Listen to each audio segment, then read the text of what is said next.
ان دھمکیوں کی بنیاد پر پولیس کارروائی کر سکتی ہے، سلمہ نے اصرار کیا۔ جہانگیر یوں ہنس دیا جیسے سلمہ نے کوئی اہم کانہ بات کہہ دی ہو۔ تم اپنے ننھے سے ذہن کو ہلکان نہ کرو، اپنے معاملات میں خود سلجھا لو گا۔ پولیس زیادہ سے زیادہ ایک آدھ سنتری لگا دے گی جو رات بھر گیٹ پر بیٹھا اور اونگتا رہے گا، اور آنے والا کوئی بھی دیوار پھاند کر اندر گھس آئے گا۔ میں نے اشتعال دلانے کے لیے صرف یہ احساس دلانا چاہتا ہوں کہ میں اپنے طور پر بھی ان کے مقابلے کا اہل ہوں۔ یہ خوف ہی انہیں مجھ سے دور رکھ سکتا ہے۔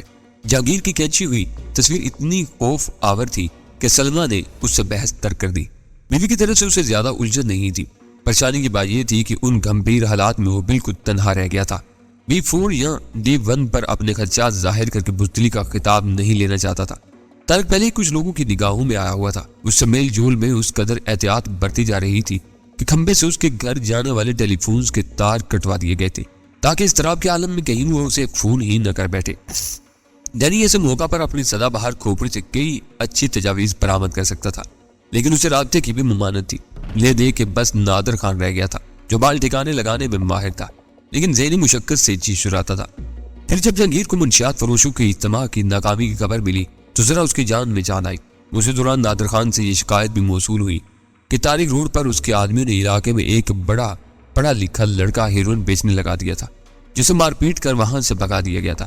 اس کا ذہن فوری طور پر طارق کی طرف مبذول ہوا، جس نے یونیورسٹی میں کوئی شکار پھانسا تھا، لیکن اسے رابطے کی پابندی کی وجہ سے بعض پرس ناممکن ہو کر رہ گئی تھی۔ واقعات کا تسلسل دن بدن بدترین رخ اختیار کرتا جا رہا تھا۔ پچھلے دن اخبارات میں اکرب خان کی موت کی خبر آئی۔ اسے طارق کے گھر کے عین سامنے فٹ پاتھ پر گولی مار دی گئی تھی۔ وہ عیسیٰ خان کے یہاں کلینر کے طور پر ملازم تھا اور اخبارات کے مطابق اس کے بڑے بھائی مقرب خان کی لاش چند روز قبل گلبائی کے علاقے میں اس کی اپنی کار کے عقبے پائیدان سے ملی تھی۔ مگر جہانگیر اچھی طرح واقف تھا کہ اکرب خان اگر طارق کے گھر سے باہر مارا گیا تھا تو مقرب خان کو طارق کے گھر کے احاطے میں ہلاک کیا گیا تھا۔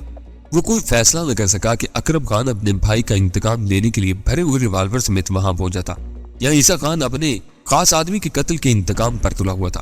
صورتحال جو بھی رہی ہو، اس کے نتیجے میں باز کی ہدایت کا جواز خاصا مضبوط نظر آتا تھا کہ طارق کی ذات ان دنوں مخدوش ہو گئی تھی اور اسے رابطہ رکھنے کی صورت میں بقیہ لوگوں کی بھی گردن پھنسنے کی خاصی قوی امکانات موجود تھے۔ اخبار کے آخری صفحے پر 3 کالمی سرخی میں منشیات کی دنیا کے بے تاج بادشاہ مکر خان کی موت کی سنسنی خیز خبر چھپی تھی۔ اس کی موت سر میں پیوست ہونے والی بڑے بور کی پستول کی گولی سے واقع ہوئی تھی، لیکن نامعلوم قاتل یا قاتلوں نے اسے پر اکتفا نہیں کیا تھا، بلکہ مکر خان کی کار پر طاقت اور آتشگیر بم مار کر اسے لاش سمیت نظر آتش کر دیا گیا تھا۔ اخباری کے اسات میں مکر خان کے قتل کی واردات کو منشیات کے ناجائز کاروبار میں جنم لینے والی رکاوٹوں کا شاخسانہ قرار دیا گیا تھا۔ ایک رائے یہ بھی تھی کہ منشیات کے خلاف آبکاری اور پولیس کے محکموں کی مہم کے نتیجے میں منشیات فروشوں میں باہمی تصادم کا آغاز ہو گیا تھا۔ منشیات کے خلاف جہانگیر کے آدمیوں کی پے در پے مخبری نے حکام کو اپنے تازہ چھاپوں کو مہم کا روپ دینے پر مجبور کر دیا تھا۔ ان ذرائع نے مہم کے حوالے سے جرائم پیش افراد میں مستقبل میں مزید پرہیزیوں کی بھی نشاندہی کی تھی۔ اس پس منظر میں جب جہانگیر نے تازہ اخبار کے پہلے صفحے پر طارق کے صفاقانہ قتل کی خبر دیکھی تو لرز کر رہ گیا۔ پچھلی 3 وارداتوں کی طرح اس بار بھی قاتل لاپتہ تھا۔ رات گئے اس علاقے کے بعض رہنے والوں نے کسی کو 2 مرتبہ کرمناک آواز میں مدد کے لیے چلاتے سنا تھا، لیکن پھر وہ آوازیں معدوم ہو گئی تھی۔ چوکیداروں کی مدد سے طارق کے مکان کا تعین کر کے پولیس کو اطلاع دی گئی تو اندر خوابگاہ میں طارق کی خون آلود لاش دریافت ہوئی۔ آلہ قتل لاش کے قریب ہی پڑا ہوا تھا، جس پر مقتول کی انگلیوں کے نشانات تھے۔ کنپٹی کے زخم کے گرد جمے ہوئے بارود کے ذرات بہت قریب سے فائر کی کہانی سنا رہے تھے۔ وہ کچھ بھی ہو سکتی تھی، لیکن مدد کے لیے رات کے سناٹے میں ابھرنے والی 2 دل دوز چیخیں اور کمرے میں پائے جانے والے مزاحمت کے آثار واضح طور پر قتل کی نشاندہی کر رہے تھے۔ جہانگیر سکتے کے عالم میں کئی منٹ تک خالی نظروں سے طارق کی لاش کی تصویر دیکھتا رہا۔ پھر آہستہ آہستہ اسے اپنے اعصاب میں اینٹھن سی محسوس ہونے لگی۔ مکر خان کے قتل کے بارے میں وہ زیادہ پرشکین نہیں تھا، لیکن ضرور جانتا تھا کہ مقرب خان اور اکرب خان کے بعد اس کا پرانا دوست اور رفیق کار طارق بھی آخرکار ہیروئن کی بھیڑ چڑھ گیا تھا۔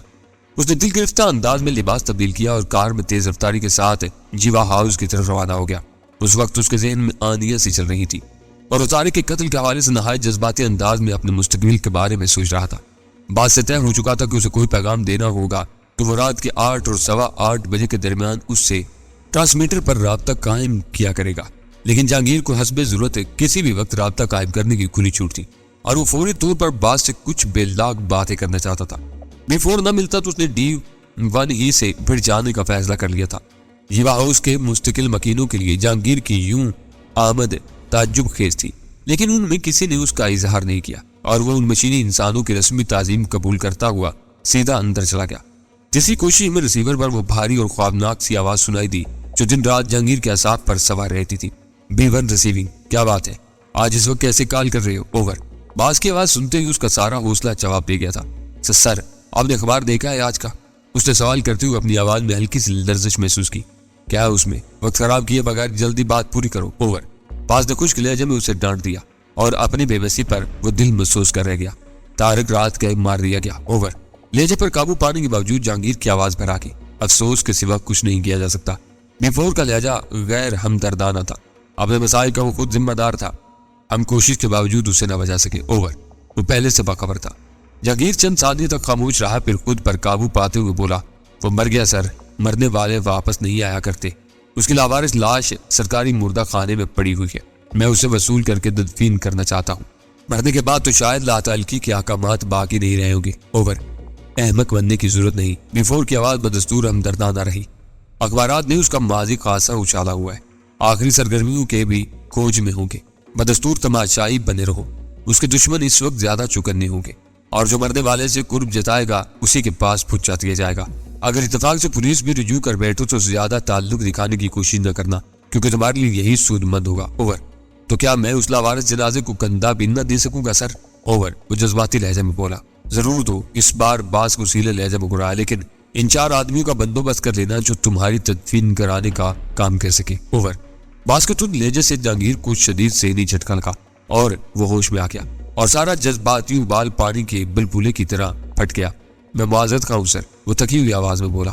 اس کا اور میرا برسوں کا ساتھ تھا، اس کی موت نے میرا دماغ ہلا کر رکھ دیا تھا۔ اوور۔ میں تمہاری کیفیت محسوس کر رہا ہوں۔ اپریٹس پر باز کی خوابناک آواز سنائی تھی، لیکن جب آدمی کی ذہنی حالت ٹھیک نہ ہو تو اس کے لیے بہتر یہی ہوتا ہے کہ کچھ دیر کے لیے گوشہ نشین ہو کر نارمل ہونے کی کوشش کرے۔ آج تم خود کو کہیں محدود کر لو۔ اوور۔ باز کا لہجہ نرم تھا، لیکن جہانگیر اس کے الفاظ کی چبھن محسوس کیے بغیر نہ رہ سکا۔ میں ہدایات پر عمل کروں گا سر۔ اوور۔ اس وقت تم کہاں ہو؟ اوور۔ جیوا ہاؤس میں سر۔ اوور۔ وہ پزمردہ لہجے میں بولا۔ طارق کی موت پر باز کا رد عمل منطقی ضرور تھا، لیکن جہانگیر کو اس سے اس قدر سردمہری کی امید نہیں تھی۔ برسوں پرانے کارکن کی موت کو اس کی غلطیوں کا خمیازہ قرار دے کر کنارہ کشی اختیار کر لینا اس کے نزدیک سراسر ایک درندگی تھی۔ اس کا مطلب تھا کہ وہ بس جیتے جاگتے چاق و چوبند غلاموں کا خریدار تھا جو رازداری برقرار رکھتے ہوئے اس کے ہر حکم کی بے چوچ رات تکمیل کر سکے۔ گڈ۔ باز کا لہجہ سپاٹ ہی رہا۔ آج اور کل جیوا ہاؤس کی جگہ ویران رہے گی۔ واپسی سے پہلے ملازمین کو 2 دن کے لیے چھٹی دے دو اور فوراً روانہ کر دو۔ وہ پرسوں صبح واپس لوٹیں گے۔ ان کے جانے کے بعد عمارت مقفل کر دو، گاڑی باہر نکال کر پھاٹک کو تالا لگا دو اور ذیلی دروازے سے اندر جا کر چابیوں کا گچھا پھاٹک کے ساتھ اندر لان کے داہنے گوشے میں رکھے ہوئے گملے میں دبا کر تم پیچھے چلے جاؤ۔ ذیلی کھڑکی کو باہر سے کنڈی لگا دینا۔ اوور۔ اوکے سر، جہانگیر نے مدمانہ لہجے میں کہا اور باز نے گفتگو کے اختتام کا اعلان کرتے ہوئے شاید رابطہ منقطع کر دیا۔ جہانگیر آپریٹر واپس رکھتے ہوئے سوچ میں پڑ گیا۔ اسے حیرت تھی کہ B4 کو اپنی مصروفیات کے باوجود جیوا ہاؤس سے اتنی گہری واقفیت تھی کہ اس نے احاطے میں اندر کی طرف رکھے ہوئے ایک مخصوص گملے کی نشاندہی تک کر دی تھی۔ اس کا مطلب تھا کہ وہ جہانگیر کی لاعلمی میں نہ صرف جیوا ہاؤس میں داخل ہو چکا تھا بلکہ وہاں کا تفصیلی جائزہ بھی لے چکا تھا۔ پھر اسے یاد آیا کہ D2 نے اسے جیوا ہاؤس میں جا بجا خفیہ ٹرانسمیٹر کی موجودگی کی اطلاع دی تھی جن پر وہ وہاں ہونے والی گفتگو کا ایک ایک لفظ سنتا تھا۔ کئی مواقع پر اس نے ان کی میٹنگز میں کہی کی باتیں لفظ بلفظ دہرائی تھی، جبکہ جیوا ہاؤس حاصل کرنے کے بعد جہانگیر کی دانست میں وہاں کوئی کام نہیں ہوا تھا۔ جو لوگ اس عمارت کے چپے چپے کو بک کر سکتے تھے ان کے لیے کسی گملے کی صحیح پوزیشن سے واقف ہونا ایسا دشوار نہیں تھا، لیکن وہ حکم جہانگیر کے لیے پریشان کن تھا۔ اس کا قیاس تھا کہ 2 دن کے لیے عمارت خالی کروانے کے بعد B4 شاید وہاں مخبری کے کچھ اور آلات نصب کروانا چاہتا تھا۔ جہانگیر کی دانست میں جیوا ہاؤس میں کی جانے والی کوئی بھی گفتگو اوپر والوں سے محفوظ نہیں تھی، لہذا کہ اس بندوبست میں ایک ہی اضافہ کیا جا سکتا تھا کہ مخصوص مقامات پر متحرک فلمیں بنانے والے خودکار کیمرے نصب کیے جائیں جو ہر نقل و حرکت کو سلولائٹ کے فیتے یا ویڈیو ٹیپ پر محفوظ کر لیں۔ آخر وہ سر جھٹک کر باہر برآمدے میں آ گیا۔ وہ پوری طرح تنظیم اور اپنے بڑوں کا وفادار تھا، لہذا اسے کسی بھی قسم کی نگرانی سے خائف ہونے کی ضرورت نہیں تھی۔ اس نے جیوا ہاؤس کے تینوں ملازمین کو وہی طلب کیا اور انہیں پورے 2 دن کی مکمل چھٹی کی خوشخبری سنانے لگا۔ ٹرانسمیٹر پر کال کا اشارہ موصول ہوتے ہی ڈینی نے اپنے میز کے نچلے حصے میں لگا ہوا سوئچ دبا کر دروازے کے باہر لگا ہوا سرخ بلب روشن کر دیا، جس کا مطلب تھا کہ وہ اس وقت خلیے میں تھا اور اس کا کوئی ماتحت یا ملاقاتی انٹرکام پر سیکٹری کی معرفت اجازت لیے بغیر اندر نہیں آ سکتا تھا۔ اس احتیاطی تدابیر کے بعد ڈینی نے آپریٹس آن کر کے والیوم اس حد تک بڑھا دیا کہ اسے آواز سننے میں کوئی دشواری نہ ہو۔ ریڈیائی لہروں کے مختصر سے شور کے بعد ریسیور پر ایک آواز ابھری اور وہ چونک پڑا۔ ڈیٹو کو نہ جانے اتنی صبح بی فور سے کیا کام پیچھا گیا تھا۔ وہ سگریٹ سلگا کر اپنی آرام دہ کرسی کی پشت کار سے ٹک گیا۔ آپریٹس بدستور آن تھا اور ڈینی سکندر کی آواز کا منتظر تھا۔ گارڈن ایسٹ کے زرد 2 منزلہ مکان میں اپنا وقت گزارے اسے 2 دن ہو چکے تھے۔ اس دوران میں اس نے سکندر علی کے مکان سے اٹھائی ہوئی قیمتی اشیاء ایک نالے میں پھینک دی تھی۔ پھر وہ اخبارات میں ایک ممتاز سماجی کارکن اور مخیر انسان کے گھر میں ایک نقاب پوش کی ڈکیتی کی خبروں کا منتظر رہا، لیکن اس واردات کا کہیں بھی ذکر نہ آیا۔ تو اس نے بی فور سے رابطے کی کوشش کی تو دوسری طرف سے کوئی جواب نہیں ملا۔ دوسری فریکوینسی پر بھی اسے ناکامی کا منہ دیکھنا پڑا۔ ایسا معلوم ہو رہا تھا جیسے بی فور کے ساتھ اس کی سیکٹری بھی شہر چھوڑ گئی ہو۔ شہر میں اکرم خان اور مکن خان کے بہیمانہ قتل کا اودم ہوا تو اس نے ایک بار پھر باز سے رابطہ قائم کرنا چاہا، لیکن دوسری طرف بدستور سکوت چھایا رہا اور ڈینی کی یہ آرزو دل ہی دل میں رہ گئی کہ وہ باز کے مسکن پر اپنے چھاپے کے بعد باز کی آواز میں رونما ہونے والی تبدیلیاں خود سن سکے۔ ڈینی کے لیے اسکندر علی کے مکان میں گزارے ہوئے چند گھنٹے اس کی زندگی کے اہم ترین لمحات میں سے تھے۔ بعض اہم راز معلوم کرنے کے ساتھ اس نے جس بے فکری اور بالادستی کے ساتھ اسکندر علی کی تذلیل کی تھی وہ اس کے لیے یادگار تھی۔ وہ بارہا محض یہ سوچ سوچ کر لذت اندوز ہوتا رہا کہ جب باز کی خوبروز سیکٹری نے سیاہ پوش لٹیرے کے ہاتھوں قیمتی اشیاء سے محرومی کے ساتھ اپنے درگت بننے کا حال سنایا ہوگا تو اسکندر علی نے خود کو اپنی بوٹیاں نوچنے پر مجبور پایا ہوگا۔ وہ اچھی طرح جانتا تھا کہ بڑے بڑے مجرم عموماً انا کے پجاری ہوتے، تنہائی میں سر انجام دیے ہوئے کارناموں پر اندر ہی اندر پھولتے رہتے ہیں، اور اسی طرح جب ان کی انا پر کوئی کاری ضرب لگ جائے تو اس کا کوئی گواہ موجود ہو یا نہ ہو وہ پھن کچلے ہوئے کسی سام کی طرح تل ملا جاتے ہیں اور اس وقت تک چین سے نہیں بیٹھتے جب تک اپنا انتقام نہ لے لیں یا پھر حریف کے مقابلے میں خود کو کسی کیچوے کی طرح حقیر پا کر صبر کرنے پر مجبور نہ ہو جائے۔ سکندر علی بظاہر معاشرے کا ایک معزز اور مخیر رکن سے، لیکن وہ بنیادی طور پر ایک گروہ بند تھا اور اس کی سبکی کے 2 گواہ بھی موجود تھے، لیکن پھر بھی وہ خاموش تھا۔ یہ بات ڈینی کو کچھ عجیب سی محسوس ہو رہی تھی۔ ٹرانسمیٹر پر وقفے وقفے سے جہانگیر کی آواز ابھر رہی تھی، پھر تیسری کوشش میں دوسری طرف سے باز کی آواز ابھری اور ڈینی بے اختیار میز کی طرف جھکایا۔ باز کی آواز میں وہی پہلے جیسا دم کم تھا، لہجے میں نہ جھنجھلاہٹ اور نہ ہی کوئی دکھ ایسا معلوم ہو رہا تھا جیسے اس کے ساتھ کوئی بھی غیر معمولی واقعہ پیش نہ آیا ہو۔ جاگیر نے طارق کی قتل کی خبر دی تو ڈینی یوں اچھلا جیسے اس پر اچانک بجلی کا ننگا تار پھینک دیا گیا ہو۔ طارق سے اس کی دوستی بہت پرانی ہو چلی تھی۔ سب سے بڑی بات یہ تھی کہ وہ چاروں برے سے برے دنوں کے ساتھ اور تنگ دستی کے حالات میں بھی پروان چڑھے تھے۔ یہ خبر سنتے ہی ڈینی کو یوں محسوس ہوا جیسے کسی نے اس کے دل پر پوری قوت سے کھونسا رسید کر دیا ہو۔ وہ گھر سے نکلا تو ناشتے کی میز پر تازہ اخبارات پڑے تھے، لیکن ناشتے کے دوران وہ مسلسل مکرم خان، اکرم خان اور اسحاق خان کی مثلث میں الجھا رہا۔ وہ سوچ رہا تھا کہ یہ سارے معاملات اس طرح کیسے رونما ہو گئے ہیں۔ ان دونوں کی گفتگو ختم ہو جانے کے بعد بھی وہ کوریاں ٹکائے دونوں ہاتھوں میں اپنا سر تھامے بے حس حرکت بیٹھا رہا۔ پھر انٹرکام کی گھنٹی نے اسے چونکا دیا۔ اس کی سیکٹری لیبر انسپیکٹر کی آمد کی اطلاع دے رہی تھی۔ اسے ظفر سے ملوا دو، ڈینی نے خشک لہجے میں کہا اور ریسیور رکھ دیا۔ پھر اسے کھلی ہوئی اوپری دراز میں رکھا ہوا اپریٹس نظر آیا اور اس نے اسے آف کر کے ایریل اندر دبا کر دراز بند کر دی۔ طارق قتل کر دیا گیا، اسے کسی نے مار دیا۔ اس کے ذہن میں بس مسلسل یہی ایک خبر نئے نئے الفاظ کی طرح گونج رہی تھی اور اس کی آنکھوں کی گوشوں میں غمناک نمی تیرنے لگی تھی۔ بصارت دھندلانے لگی تو ڈینی نے جیب سے رومال نکال کر آنکھیں صاف کی اور دل شکستہ انداز میں اپنی کرسی میں دھنس گیا۔ زندگی تو یوں بھی بے ثبات اور غیر یقینی تھی، لیکن اپنی سرگرمیوں کے باعث اسے اور بھی مشکل انہوں نے بنا دیا تھا۔ طارق مارا گیا تھا، کل ان میں سے کسی کی بھی باری آ سکتی تھی۔ پھر وہ چونک پڑا، اسے سکندر علی کے کہے ہوئے الفاظ یاد آنے لگے تھے۔ اس کی گفتگو سے ظاہر تھا کہ وہ طارق کے قتل سے باخبر تھا، لیکن جہانگیر نے جذباتی صدمے کے ذریعے اثر اس سے رات کے مطالبے کے بارے میں سوال کیا تو اس نے اپنی روایتی سردمہری کا مظاہرہ کیا تھا، جیسے طارق کا مار دیا جانا اس کے نزدیک کوئی بڑی خبر نہ رہی ہو، اور پھر ظاہری افسوس بھی شرمناک حد تک خود غرضانہ تھا۔ ہو سکتا ہے طارق اپنی ہی کسی غلطی کے سبب اس افسوسناک انجام سے دوچار ہوا ہو، لیکن یہ تصور ہی روح فرسانہ تھا کہ کوئی ذی ہوش شخص جانتے بوجھتے ہوئے خود کو موت کے منہ میں چھونک بیٹھے۔ مرنے والا تو مر ہی چکا تھا، اگر اس کے لیے ذرا نرم الفاظ استعمال کر لیے جاتے تو اس کے دوبارہ زندہ ہونے کے امکانات نہیں تھے۔ پھر اسکندر علی نے کیوں ایسا صفاقانہ رویہ اختیار کیا تھا؟ ڈینی کو افسوس ہونے لگا کہ اس نے ان دونوں کی گفتگو سنی تھی۔ طارق سے کنارہ کشی کے احکامات تو سب کے لیے تھے، لیکن اس کی موت کے بعد کم از کم کندھا تو دیا ہی جا سکتا تھا۔ اس نے طارق کے جنازے کے بارے میں اسکندر علی کی ہدایت سن لی تھی اور اس ہدایت کا جواز اسے وسنی محسوس ہوا تھا۔ بے خبر رہتا تو دوست کو کم از کم اپنے ہاتھوں میں مٹی تو دے آتا، لیکن اب وہ تذبذب کا شکار ہو گیا تھا۔ قیاس کیا جا رہا تھا کہ طارق خود مقرب خان کا قاتل تھا یا وہ قتل اس کے اشارے پر کیا گیا تھا۔ اس جرم کا کوئی متحرک سامنے نہ ہونے کے باوجود کہانی کی بنیاد اسی مفروضے پر رکھی گئی تھی۔ اقرب خان کو کسی طرح علم ہو گیا تھا کہ اس کے بڑے بھائی کے قتل میں طارق پوری طرح ملوث ہے، لیکن طارق انتقامی کارروائی کے ممکنہ خطرے سے واقف تھا۔ جس وقت اقرب خان بھرا ہوا پستول لے کر اس کے گھر کے قریب پہنچا، اس نے تقریباً اقرب کو دیکھا اور پہچانتے ہی اس پر گولی چلا دی اور آلائے قتل تلق کر دیا۔ طارق کے مکان کے اونچے برآمدے سے احاطے کی قدر نیچی دیواروں کی طرف آتے ہوئے کسی شخص کی کھوپڑی کا نشانہ بنا لینا ماہرین کے نزدیک ہر اعتبار سے ممکن تھا۔ متبادل صورت یہ ہو سکتی تھی کہ طارق کا کوئی ہمدرد باہر سے مکان کی نگرانی کر رہا ہو اور اس نے اقرب کو مار ڈالا ہو۔ ادھر اقرب اور مقرب کا کوئی تیسرا رازداں بھی تھا جو ان سے اس قدر قریب تھا کہ دور قتل پر مشتعل ہو کر کسی خطرے کی پرواہ کیے بغیر طارق کے گھر میں گھسا اور اسے ہلاک کر کے رات کے اندھیرے میں آسانی سے فرار ہو گیا۔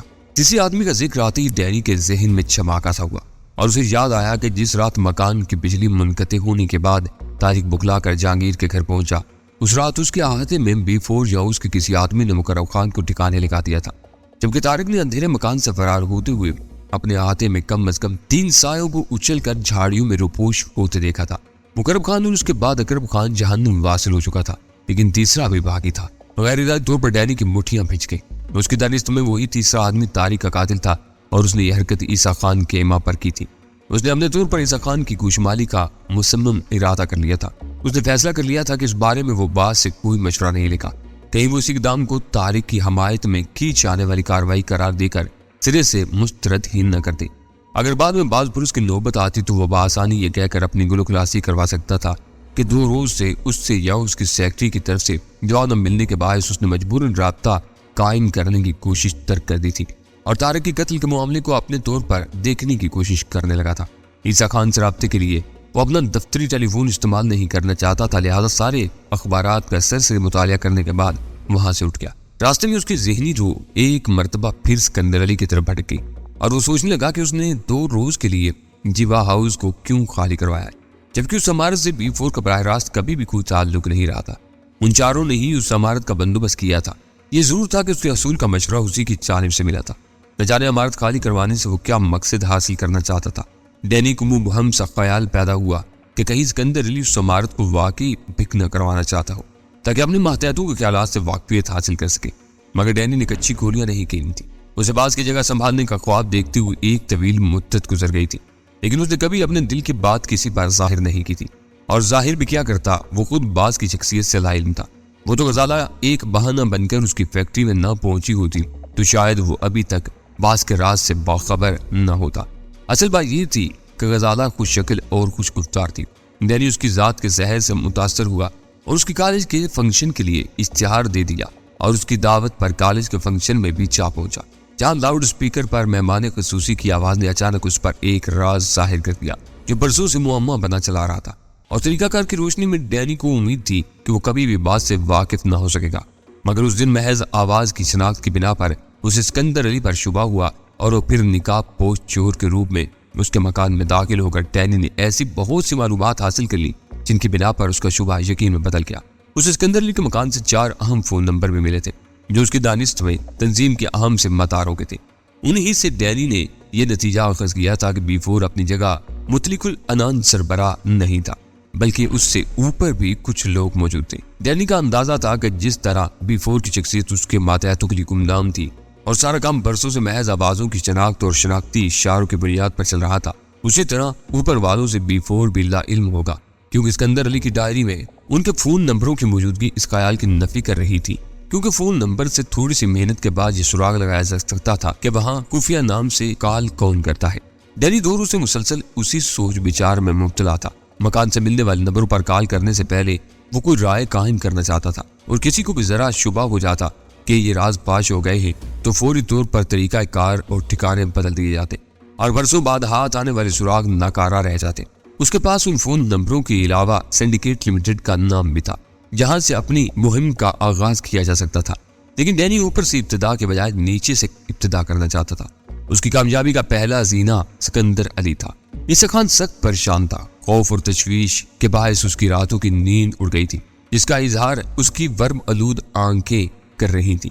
آمدنی میں اضافے کے لالچ میں اس نے جس کام کا آغاز بہت سہل اور محفوظ سمجھ کر کیا تھا، اس کے انجام نے اس کا سکھ چین برباد کر دیا تھا، کیونکہ اتنی قلیل مدت میں کم از کم 5 انسانی جانیں اس گورکھ دھندے کی بھیڑ چڑھ چکی تھی۔ اپنے ٹرکوں کے ذریعے آزاد قبائلی علاقوں سے گاہے گاہے چرس منگوا کر معقول نفع پر مقامی بازار میں فروخت کرتے ہوئے عیسیٰ خان نے کبھی ایسی بےہمانہ خون ریزی کے بارے میں سوچا بھی نہیں تھا۔ اس کا خیال تھا کہ کبھی ستارے گردش ہی میں گئے تو زیادہ سے زیادہ مال کی کھیپ پکڑی جائے گی۔ اس کی ذمہ داری متعلقہ ٹرک پر مامور اپنے ملازمین کے ذمہ ہوگی اور وہ خود بری ذمہ ہوگا۔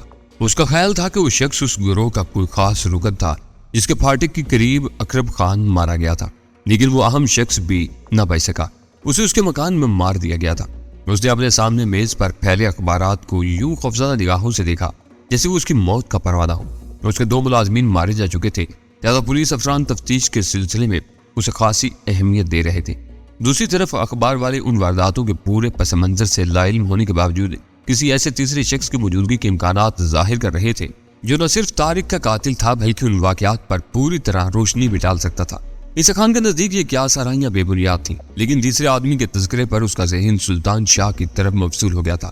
سلطان شاہ مقرب خان کا گہرا دوست ضرور تھا، لیکن دوستی کی خاطر قتل جیسے جرم کا ارتکاب نہیں کر سکتا تھا۔ عیسیٰ خان کو خوف تھا کہ کہانی کے کرداروں میں صرف سلطان شاہ ہی زندہ بچا تھا اور مجرم خاص سے باخبر معلوم ہوتے تھے۔ اگر انہیں بھنک بھی مل جاتی کہ طارق والے معاملے میں سلطان شاہ بھی مقرب خان کا شریک کار تھا تو وہ ہر قیمت پر اسے بھی ہلاک کرنے پر تل جاتے۔ اپنے 2 ملازموں کی ہلاکت پر وہ بہت دل برداشتہ تھا۔ سلطان شاہ بھی نامعلوم قاتلوں کا نشانہ بن جاتا تو شاید اس کی ساری ذہنی صلاحیتیں بھی جواب دے جاتی اور وہ آسانی سے پولیس کی بہرحمانہ پوچھ گچھ میں پھنس جاتا۔ اس نے اخبار سمیٹتے ہوئے فیصلہ کیا کہ وہ سلطان شاہ کو سرحدی علاقوں کی طرف جانے والے پہلے ٹرک سے روانہ کر دے گا تاکہ وہ اپنے قبیلے میں کچھ عرصہ گزار کر قاتلوں کی دست برد سے بچا رہ سکے۔ اس نے سلطان شاہ کی طلبی کے لیے کسی کو پکارا ہی تھا کہ اچانک فون کی گھنٹی بج اٹھی اور عیسیٰ خان نے ریسیور اٹھا لیا۔ دوسری طرف سے بولنے والے نے شاید عیسیٰ خان کی آواز پہچان لی کیونکہ اس کے ہیلو کہتے ہی دوسری طرف سے ایک اجنبی آواز ابھری تھی۔ مجھے ہر قیمت پر تیسرا آدمی درکار ہے عیسیٰ خان، اگر آج رات اسے میرے حوالے نہ کیا گیا تو میں تمہاری اینٹ سے اینٹ بچا دوں گا۔ کہ کون تیسرا آدمی؟ اس میں لاگ اور دھمکی آمیز طرز تخاطب پر عیسیٰ خان جیسا مضبوط آدمی میں بوکھلا کر رہ گیا تھا۔ انجان بننے کی کوشش نہ کرو، تم اچھی طرح جانتی ہو کہ میں کس تیسرے آدمی کی بات کر رہا ہوں۔ لہجے میں درستگی پیدا ہو گئی تھی۔ وہ سب اخباری ہرزہ سرائیاں ہیں، عیسیٰ خان نے آخری کوشش کے طور پر سنبھالا لیا۔ اس اسنا میں وہ آدمی دفتر میں گھس آیا تھا جسے عیسیٰ خان نے فون ریسیو کرنے سے پہلے آواز دی تھی۔ اس نے ہاتھ کے اشارے سے اسے لوٹا دیا۔ ایسے کسی آدمی سے میں واقفیت نہیں رکھتا ہوں، بکواس مت کرو۔ اجنبی آواز نے آہانت آمیز لہجے میں اسے ڈانٹ دیا۔ اخبار کے حوالے سے مجھے بہلانے کی کوشش نہ کرو۔ مجھے وہ آدمی چاہیے جو مقرب خان اور اکرم خان کے ساتھ مکان کے اندر دیکھا گیا تھا۔ عیسیٰ خان کی پیشانی سے ٹھنڈا ٹھنڈا پسینہ پھوٹنے لگا اور وہ گہرا سانس لے کر بولا، وہ ہر معاملے سے لاتعلق ہے۔ وہ ان دونوں کے ساتھ ایک بار وہاں جانے کے علاوہ اور کسی طرح کے کام میں ملوث نہیں تھا۔ اس کے ہاتھ صاف ہے، یہ سب میں خود معلوم کر لوں گا، تمہیں وکالت کرنے کی ضرورت نہیں۔ لیکن وہ یہاں موجود نہیں ہے، کل رات پشاور چلا گیا تھا۔ اوہ، ان پر اجنبی کی غضبناک گراہٹ ابھری۔ میں اسے پاتال میں بھی چھپنے نہیں دوں گا۔ نام کیا ہے اس کا؟ سلطان شاہ۔ عیسیٰ خان شکست خوردہ لہجے میں بولا، وہ میرے یہاں کلینر ہے، پشاور میں وہ کہاں مل سکے گا؟ پارٹی کا مال اتروا کر وہ اپنے گاؤں چلا جائے گا۔ پشاور میں اس کا کوئی ٹھکانہ نہیں ہے۔ گاؤں کا نام کیا ہے یہ مجھے نہیں معلوم۔ اس بار عیسیٰ خان کے لہجے میں سچائی کا اعتماد چلک رہا تھا۔ میں نے اسے کسی کی سفارش پر ملازم رکھا تھا، بس اتنا معلوم ہے کہ اس کا تعلق سدوزئی قبیلے سے ہے، اسی حوالے سے اس کا پتہ چل سکے گا۔ دوسری طرف سے مزید کچھ کہے بغیر سلسلہ منقطع کر دیا گیا اور عیسیٰ خان ریسیور کریڈل پر ٹیک کر گالیاں دیتے ہوئے اپنے اردلی کو پکارنے لگا، سلطان شاہ کو بلا۔ اردلی کی صورت دیکھتے ہی وہ دہڑا اور پھر کرسی سے اٹھ کر کمرے میں بے چینی سے ٹہلنے لگا۔ چند منٹ بعد سلطان شاہ کارٹن ویسٹ سے اپنے ہاتھوں کی سیاہی پوچھتا ہوا دفتر میں داخل ہوا۔ تو اس کے چہرے پر تحیر کے آثار دور سے پڑے جا سکتے تھے۔ عیسیٰ خان اسے اپنے پیچھے آنے کا اشارہ کرتے ہوئے عقبی بیٹھک میں داخل ہو گیا۔ سلطان شاہ چپلیں چوکھٹ سے باہر اتار کر اندر داخل ہوا تو عیسیٰ خان اپنے دونوں ہاتھ کمر پر باندھے اس کی طرف دیکھ رہا تھا۔ تو کیا بات ہے خان بابا؟ اس نے بکھلا کر تحیر آمیز لہجے میں سوال کیا۔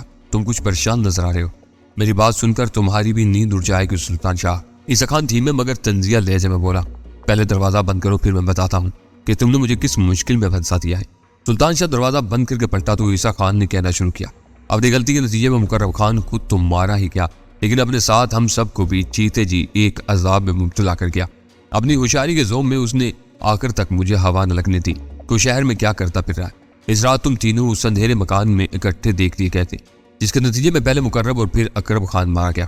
اب وہ تمہاری تلاش میں ہے۔ بری خبر سنائی تم نے خان بابا، سلطان شاہ خوفزدہ ہوئے بغیر سپاٹ لہجے میں بولا۔ تمہارے حکم پر میں مقرب خان کے ساتھ گیا تھا، آپ جو حکم دو گے اسی پر عمل کروں گا۔ ویسے موت کا ایک وقت مقرر ہے جس وقت اور جیسے لکھی ہوئی ہے آ کر رہتی ہے۔ میں بزدل نہیں ہوں، بزدلی اور مصلحت میں بڑا فرق ہوتا ہے سلطان شاہ۔ عیسیٰ خان نے نرم لہجے میں اسے سمجھانے کی کوشش کرتے ہوئے کہا۔ دشمن پردے میں ہے اور ہم اس کے کھلے نشانے پر ہیں، کچھ پتہ نہیں وہ کب وار کر جائے۔ تمہارے بارے میں میرا مشورہ یہ ہے کہ تم ابھی تیار ہو کر فوراً اسٹیشن چلے جاؤ اور جو گاڑی ملے یہ شہر چھوڑ دو، اسی طرح تم ان کی گرفت میں آنے سے محفوظ رہ سکو گے۔ مگر خان بابا میں کرایہ کہاں سے لاؤں گا؟ یہ لو۔ عیسیٰ خان نے جیب سے 100 کے 5 نوٹ نکال کر اس کی طرف بڑھاتے ہوئے کہا۔ ہمارے دشمن درندگی پر اتر آئے ہیں، انسانی خون کی یہ ارزانی اب میرے برداشت سے باہر ہے۔ تم ان سے بچ گئے تو میں اسے اپنی جیت سمجھوں گا۔ سلطان شاہ نے نوٹ خاموشی سے جیب میں ڈال لیے۔ کچھ اور مل جائے تو احسان مند رہوں گا خان بابا، ادھر نوکری ذرا مشکل ہی سے ملتی ہے۔ عیسیٰ خان نے مزید 500 روپے اس کے حوالے کر دیے۔ ایک مہم سا امکان ڈینی کے ذہن میں بھی تھا کہ تیسرا شہر سے ہی نہ نکل گیا ہو، لیکن عیسیٰ خان نے جس لب و لہجے میں سلطان شاہ کی شہر سے روانگی کی اطلاع تھی اس نے ڈینی کو مشکوک کر دیا۔ عیسیٰ خان نے اس کی پچھلی رات روانگی کا ذکر کر کے یہ تاثر دینے کی کوشش کی تھی کہ سلطان شاہ طارق کے قتل کی واردات رونما ہونے سے پہلے شہر سے بہت دور نکل چکا تھا، لیکن ڈینی کو یہ بات بالکل غلط محسوس ہوئی تھی۔ اس نے عیسیٰ خان کو مختصر ترین مہلت دینے کے ارادے سے اس کے دفتر کے قریبی بوتھ سے اسے فون کیا تھا اور کال ختم کرتے ہی اس کے قریب ایک ایسی جگہ اپنی کار پارک کی تھی جہاں سے وہ دفتر اور اس سے ملحقہ نیم پختہ ورکشاپ پر نظر رکھ سکے۔ اس کا اندازہ تھا کہ اگر سلطان شاہ اس وقت تک وہیں مقیم تھا تو عیسیٰ خان اسے فوری طور پر دفتر بلکہ شہر سے نکال دینے کی کوشش کرے گا۔ وہ وہاں بیٹھا خاصی دیر تک سوچتا رہا کہ سلطان شاہ کے بارے میں کس طرح اپنی کارروائی کا آغاز کرے، کیونکہ وہ تو اس کی شکل تک سے واقف نہیں تھا۔ اگر اس کا مطلوبہ آدمی اس کے سامنے سے گزر بھی جاتا تو وہ اسے پہچاننے کے قابل نہیں تھا۔ آخرکار اسے ایک انوکھی تدبیر سوچ ہی گئی اور وہ کار کا انجن سٹارٹ کر کے وہاں سے روانہ ہو گیا۔ چند منٹ بعد وہ ایک مرتبہ پھر پبلک بوتھ سے عیسیٰ خان کے دفتر کا نمبر ملا رہا تھا۔ عیسیٰ خان گڈز ٹرانسپورٹ کمپنی۔ سلسلہ مل جانے پر اس نے بھاری لہجے میں سوال کیا اور اس بات میں جواب ملتے ہی عیسیٰ خان سے بات کرنے کی خواہش کا اظہار کر بیٹھا۔ حالانکہ عیسیٰ خان کی آواز وہ پہچان گیا تھا۔ میں عیسیٰ خان ہی بول رہا ہوں بابا، اس کی آواز سے اکتاہٹ آئی تھی۔ میں کرائمز برانچ کا انسپیکٹر یوسف بول رہا ہوں۔ ابھی بھی کسی نے تمہارے آدمی سلطان شاہ کو گولی مار دی ہے۔ اس کی جیب سے ملنے والے ایک کاغذ پر اس کا نام اور تمہارا پتہ لکھا ہے۔ تم فوراً پہنچو تاکہ لاش کی شناخت کے بعد اگلی کارروائی کی جائے۔ وہ مگر سلطان شاہ تو یہاں موجود ہے۔ عیسیٰ خان کا تحیر امیز اضطراری جواب سنائی دیا اور ڈینی کے لبوں پر فاتحانہ مسکراہٹ پھیل گئی۔ تو پھر مرنے والا اس کا کوئی شناسا ہوگا؟ ڈینی نے بے پروانہ لہجے میں اجلے سے کہا۔ موجود ہے تو اسے بھی ساتھ لے جاؤ، لاش ککڑی گراؤنڈ کے نکڑ پر پڑی ہے، میری طبیعت خراب ہے۔ عیسیٰ خان کی آواز میں عزم ہلال سے مٹا، مگر میں آ رہا ہوں۔ پھر جب عیسیٰ خان کی کار 2 مسافروں کو لے کر ککڑ گراؤنڈ کی طرف روانہ ہوئی تو ٹریفک کے ہجوم میں ڈینی کی کار اس کے پیچھے لگی ہوئی تھی۔ عیسیٰ خان ڈرائیونگ سیٹ پر براجمان تھا، اس کے پہلو میں ایک صحت مند نوجوان بیٹھا ہوا تھا۔ گراؤنڈ کے نزدیک پہنچ کر عیسیٰ خان کی کار کی رفتار سست ہو گئی۔ شاید وہ انسپیکٹر یوسف کی بتائی ہوئی جائے واردات تلاش کر رہا تھا۔ پھر میدان صاف دیکھ کر شاید یک بجک اس کی عقل ٹھکانے آئی اور اس نے اپنی کار تیز کر دی۔ اس کی ڈرائیونگ میں رونما ہونے والی تبدیلی سے صاف ظاہر تھا کہ وہ دھوکے کا احساس ہوتے ہی خوفزدہ ہو گیا تھا۔ لی مارکیٹ پر ایک جگہ عیسیٰ خان کی کار رکی اور دوسرے مسافر کو اتار کر آگے بڑھ گئی، لیکن اب ڈینی کی توجہ کار کی بجائے اس سے اتارے جانے والے صحت مند نوجوان پر مرکوز تھی، جس کے ہاتھ میں ایک پوٹلی بھی موجود تھی جسے لٹکائے وہ آہستہ آہستہ بس اسٹاپ کی طرف جا رہا تھا۔ عیسیٰ خان نے دھوکے کا احساس ہوتے ہی جس طرح اپنے نوجوان ساتھی سے پیچھا چھڑایا تھا، اسے ظاہر ہو رہا تھا کہ نوجوان اپنی ذات کو درپیش سنگین خطرے سے پوری طرح باخبر نہیں تھا، ورنہ یوں آسانی سے کھلی فضا میں اپنے دشمن کے مہلک وار کا نشانہ بننے کے لیے نہ اترنا پڑتا، بلکہ اسٹاپ کی طرف بھی وہ سر جھکائے اپنی دھن میں مگر بڑھتا چلا جا رہا تھا، جیسے اسے اپنے گرد و پیش سے کوئی خطرہ لاحق نہ ہو۔ ڈینی نے سست رفتاری سے کار آگے بڑھاتے ہوئے نوجوان کے پیروں میں روک دی، پھر اسے سلطان شاہ کہہ کر پکارا تو وہ چونک پڑا۔ ڈینی نے مسکراتے ہوئے جھک کر اپنے برابر والی نشست کا دروازہ کھول دیا اور نوجوان کی حیرت کو نظر انداز کرتے ہوئے آہستہ سے بولا، بیٹھ جاؤ۔ میں عیسیٰ خان کی طرح ناقدر شناس نہیں ہوں، ہیرے اور پتھر کا فرق جانتا ہوں، مگر بھائی صاحب میں آپ کو نہیں جانتا۔ نوجوان متذبذب تھا۔ دوست ہوں اور تمہاری مدد کرنا چاہتا ہوں، ڈینی مسکرایا، اور ناتجربہ کار نوجوان اپنی جسمانی برتری کے گھمنڈ میں بے پروانہ انداز میں سر جھٹک کر کار میں سوار ہو گیا۔ اس نے پرشور انداز میں دروازہ بند کر کے گویا ڈینی پر اپنی قوت کا اظہار کیا تھا۔